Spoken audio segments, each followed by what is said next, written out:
Hi Reddit, I'm Alice, 29F, and I've been financially supporting my younger brother, Matt, 26M, for several years now. Our parents passed away in a car accident when I was 23 and Matt was 20.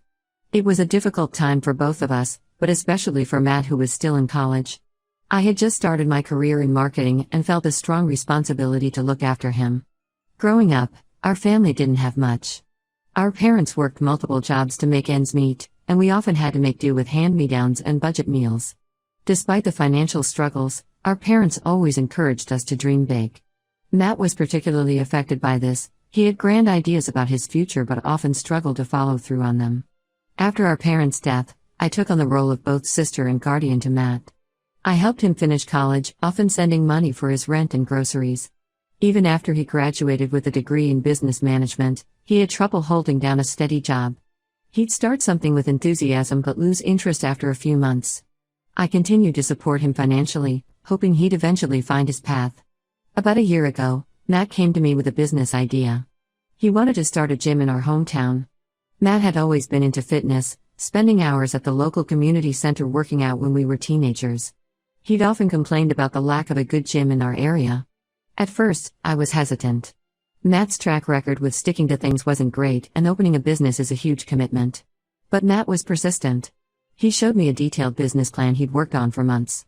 He talked about how he'd researched the local market, found a potential location, and even had ideas for unique fitness classes that would set his gym apart. His enthusiasm was infectious, and I found myself getting excited about the idea too.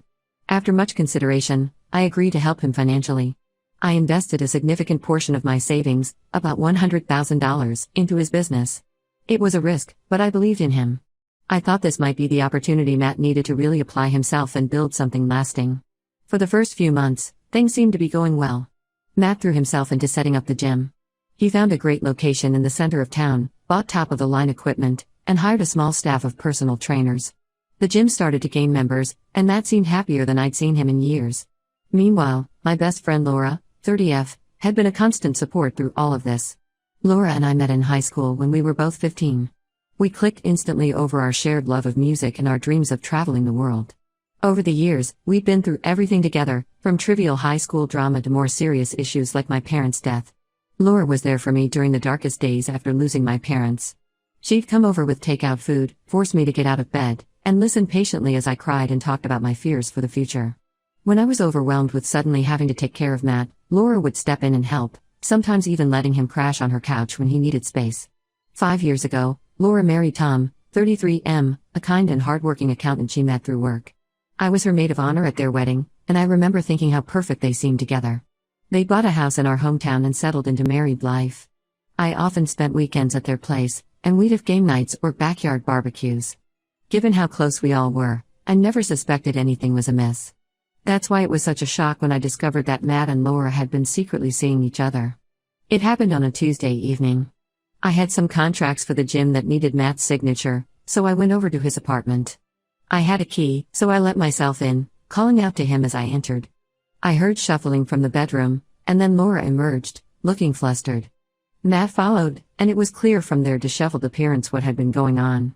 I stood there, frozen, as they tried to explain. They said they'd been seeing each other for 6 months, that they'd fallen in love, and that they hadn't known how to tell me. I left without saying much. I couldn't process what was happening.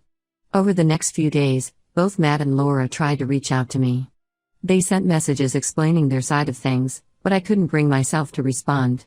I felt betrayed not just by their relationship, but by the fact that they'd hidden it from me for so long. When I finally confronted Matt, he didn't deny anything. He said that he and Laura had grown close while working on some marketing plans for the gym. One thing led to another, and they found themselves developing feelings for each other. Matt claimed that Laura's marriage to Tom was basically over anyway and that they were just waiting for the right time to tell everyone. I was furious. I told Matt that I couldn't support this behavior. I said that if this was how he was going to live his life, by hurting people and lying, then I couldn't continue to fund his business. Matt accused me of being controlling and mixing personal issues with business. He said that what happened between him and Laura had nothing to do with the gym. The news spread quickly through our family and friends circle. To my surprise, many of our relatives sided with Matt. They said I was being unreasonable and that Matt's personal life shouldn't affect our business arrangement. My cousin, Sarah, who I've always been close to, called me and said I was being too harsh. She argued that Matt was an adult and could make his own decisions, even if we didn't agree with them. Laura has been trying to reach out to me, leaving voicemails and sending text messages. She says she wants to explain everything, that things aren't as bad as they seem. But I haven't been able to bring myself to talk to her. The betrayal feels too fresh, too painful. I'm also grappling with whether I should tell Tom about the affair. He's been a good friend over the years, and the thought of him being in the dark about this makes me uncomfortable. But I'm not sure if it's my place to get involved. The whole situation has left me feeling lost and conflicted. On one hand, I want to support my brother and see him succeed. The gym was doing well, and it could be a great opportunity for him. On the other hand, I feel like continuing to support him financially would be condoning his behavior. I'm also struggling with the loss of my best friend. Laura has been such a big part of my life for so long, and now I feel like I've lost her too. The thought of them being together, building a life while destroying another, makes me sick. I don't know what to do. Am I wrong for pulling my support? Should I try to separate Matt's personal life from his business venture? Or am I right to stand my ground on this? Any advice would be appreciated. Update 1. It's been about 2 weeks since my initial post, and I wish I could say things have improved, but they've only gotten more complicated. The situation has escalated beyond just Matt, Laura, and me. It's now affecting our extended family and friend circle. First, let me address what happened with Tom. After much deliberation, I decided to meet with him. We met at a small coffee shop on the outskirts of town, away from prying eyes. When I told him about Matt and Laura's affair, his reaction was heartbreaking. He sat there, staring into his untouched coffee, as I explained everything I knew. Tom and Laura had been trying for a baby for the past year, and he thought the stress of that had been causing their recent issues. Finding out the truth devastated him. Tom thanked me for telling him, but I still feel guilty. I keep wondering if I did the right thing or if I should have let Laura be the one to come clean. Tom is now in the process of confronting Laura and considering his options moving forward. On the family front, things have gotten messy. My Aunt Claire, my mom's younger sister, called me yesterday. She was furious. Apparently, Matt had gone to her asking for a loan to keep the gym afloat since I pulled my funding. In his version of events, I abandoned him over a personal disagreement, leaving him in a difficult financial situation. Aunt Claire has always been close to both Matt and me. After our parents died, she often stepped in to help, inviting us for holiday dinners and offering emotional support. Now, she's firmly on Matt's side. She berated me for mixing personal issues with business and accused me of trying to control Matt's life. I tried to explain my side, but she wouldn't listen. This has caused a rift in our extended family. Some relatives, like my Uncle John and his wife, agree with Aunt Claire. They think I'm being too harsh on Matt and that I should separate his personal life from our business arrangement. Others, like my cousin Emily, understand my position but think I should try to mediate rather than cut ties completely. The situation with Laura has also gotten more complex. She's been telling people that her marriage to Tom was essentially over before she got involved with Matt. According to her, she and Tom had been having problems for months and were practically separated. She's painting their affair as something that happened naturally as her marriage was ending. The problem is, I know this isn't true. Tom was completely blindsided by the affair, and from our conversation, it's clear he thought they were working through normal marital issues, not on the brink of separation. Laura's attempts to rewrite history are frustrating and hurtful. Matt and Laura are still seeing each other, seemingly oblivious to the chaos they've caused. From what I've heard through mutual friends, they're talking about moving in together once Laura's divorce is finalized. It's as if they expect everyone to just accept their relationship and move on. As for the gym, it's struggling without my financial support. Matt has had to cut back on staff hours and is considering closing some of the less popular classes. He's been telling people that the gym's problems are my fault, that I pulled out my support at a crucial time. This has led to some of our old high school acquaintances, who are gym members, reaching out to me asking why I'm trying to sabotage my brother's dream. I'm feeling increasingly isolated. My phone is constantly buzzing with messages from family members and old friends, all weighing in on the situation. Some are supportive, but many are critical of my actions. It's overwhelming, and I've started to avoid social gatherings to escape the constant questions and judgment. Work has become my refuge. I've thrown myself into my job, taking on extra projects to keep my mind occupied. My boss has noticed and has been supportive, even offering me some time off if I need it. But I'm afraid that if I slow down, I'll have to fully confront the mess my personal life has become. I'm starting to question my decisions. Was I too hasty in pulling my support from the gym?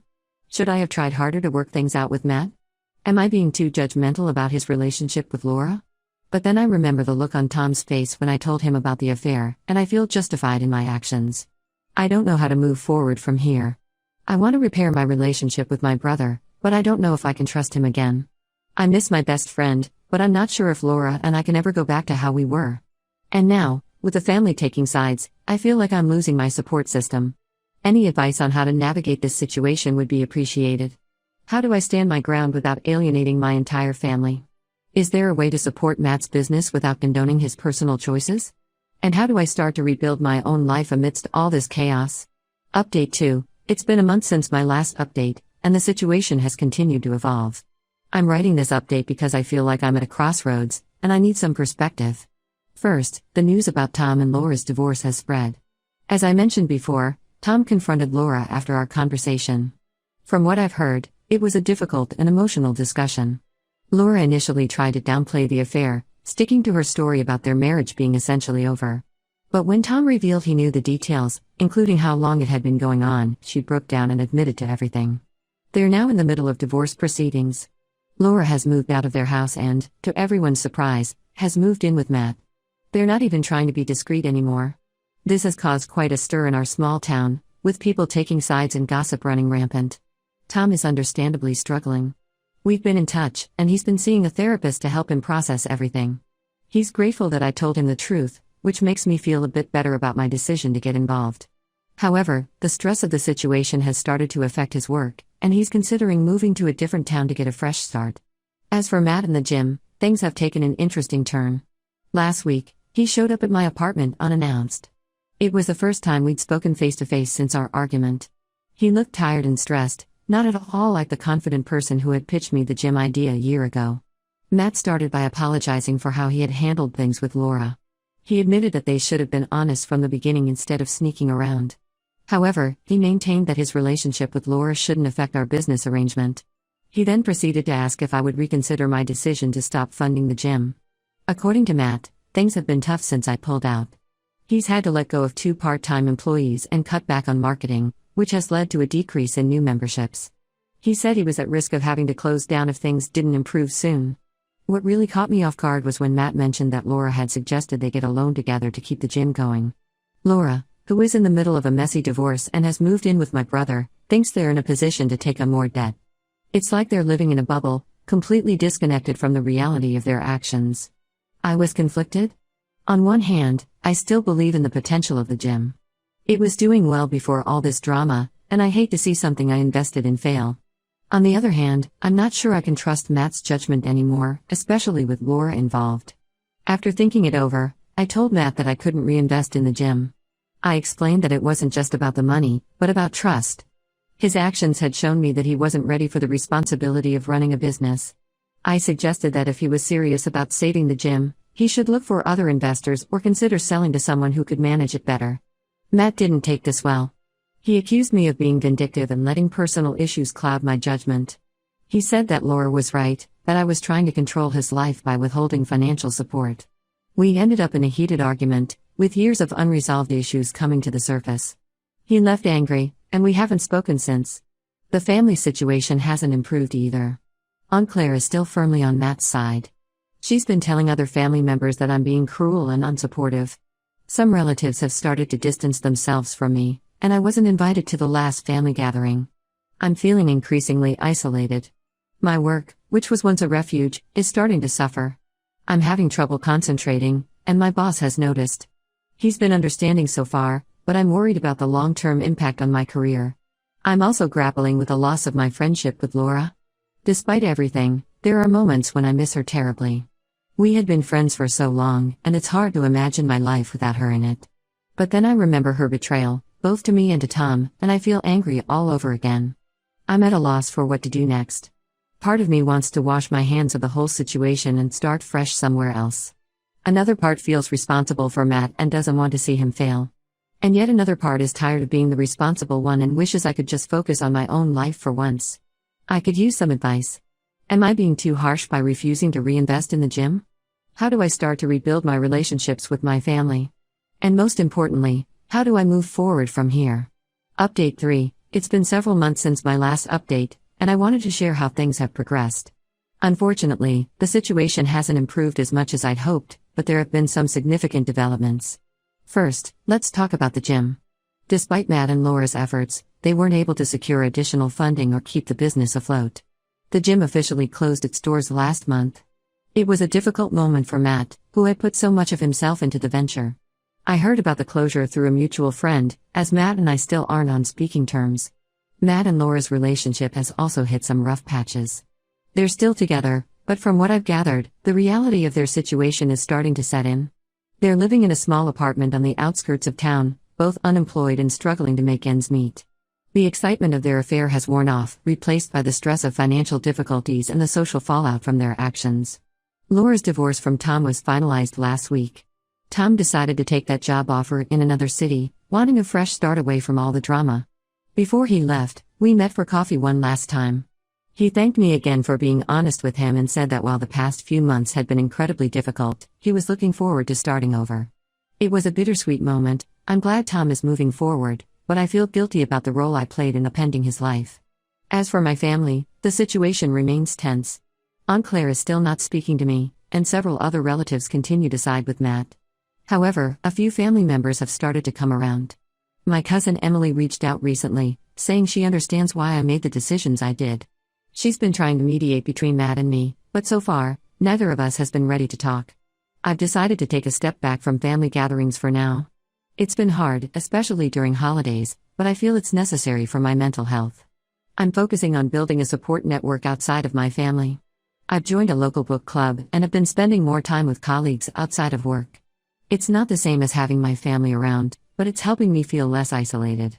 On a personal level, I'm slowly starting to heal. I've been seeing a therapist to work through my feelings of guilt, anger, and loss. It's been helpful to have a neutral party to talk to about everything that's happened. My therapist has been encouraging me to focus on self-care and to set clear boundaries with my family and Matt. Work has been a saving grace through all of this. I threw myself into my job and it paid off. I recently got a promotion. The increased responsibilities have been a welcome distraction, and the boost to my income has helped ease some of the financial strain from losing my investment in Matt's gym. As for Matt and Laura, I haven't spoken directly to either of them in months. From what I hear through the grapevine, they're struggling. The closure of the gym hit Matt hard, and he's been having trouble finding steady employment. Laura's reputation in town has taken a hit, making it difficult for her to find work as well. Part of me feels sorry for them, but another part feels like they're facing the consequences of their actions. I've had moments of weakness where I've considered reaching out to them or offering financial help. But each time, I remind myself of the betrayal and the importance of maintaining the boundaries I've set. It's not easy, especially when I think about how close Matt and I used to be, but I believe it's necessary for my own well-being. Looking ahead, I'm not sure what the future holds for my relationship with Matt or Laura. I don't know if we'll ever be able to repair the damage that's been done. For now, I'm focusing on healing and moving forward with my life. I'm learning to be okay with the uncertainty and to prioritize my own needs and growth. This whole experience has taught me a lot about setting boundaries, the importance of honesty, and the complexity of family dynamics. While it's been incredibly difficult, I'm starting to see it as an opportunity for personal growth and self-discovery. I want to thank everyone who's offered advice and support throughout this ordeal. Your perspectives have been invaluable in helping me navigate this challenging time. If anyone has gone through similar experiences or has advice on rebuilding family relationships after something like this, I'd be grateful to hear it. Thank you for listening to my story.